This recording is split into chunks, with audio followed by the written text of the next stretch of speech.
I'm Johnny Jenkins from Gateway 97.8, a radio station in Basildon, in the Force Control Room with Roger Hirst, the Police Fire Crime Commissioner, and BJ Harrington, the Chief Constable at Essex Police. And we've had a lot of questions come in about police stations, particularly one from Steve about Alton. He says, are there any plans to reopen Alton Police Station? He says he feels there's been an increase of crime in and around the town centre since the closure.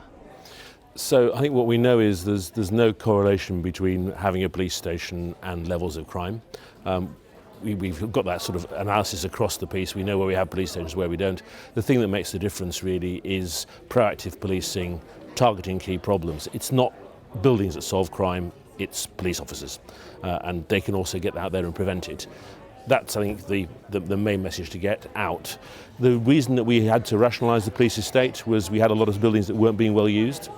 We had a backlog of about £30 million worth of maintenance, which we didn't really need to spend. And having sold off quite a lot of that property, we've reinvested it back into Essex Police in a lot of new technology and in refurbishing those buildings we really need. We aren't all the way through that yet. We've still got some stuff to do around refurbishing custody suites and finishing off some of the police stations. But really, it's about getting the police out with the public more by using technology better so they can work remotely. I understand there might not be a correlation between those buildings being there and crime taking place, but surely there is one between those buildings being there and people feeling safe. I think it's the visibility of policing, not having a building. You know, if it was that simple, we could just stick a blue light on a few buildings around the county, couldn't we? That doesn't work. It's actually problem-solving, focused, targeted policing that makes the difference.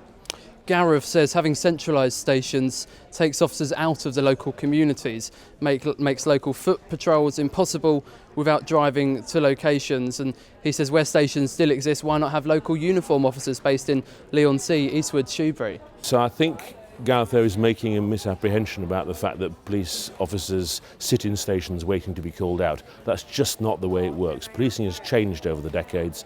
Police officers are out on patrol pretty much all the time they're on shift now. I mean, Alton Police Station is still open. There's officers start and finish their day's work there. Got community policing teams and officers responding to emergencies from Alton. Even, last October when I was there, I spent a shift on Halloween working with the team there and with some of those working out and dealing with local issues from antisocial behaviour right the way through to crime.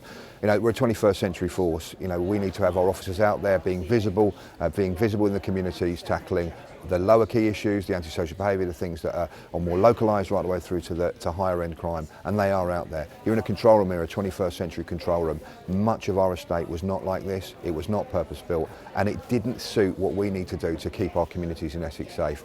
That's our aspiration. Buildings don't solve crime, buildings don't keep people safe. People do, our police staff, our officers and our volunteers. You mentioned changes to the force over the last few decades. What changes might we expect to see over the next few decades?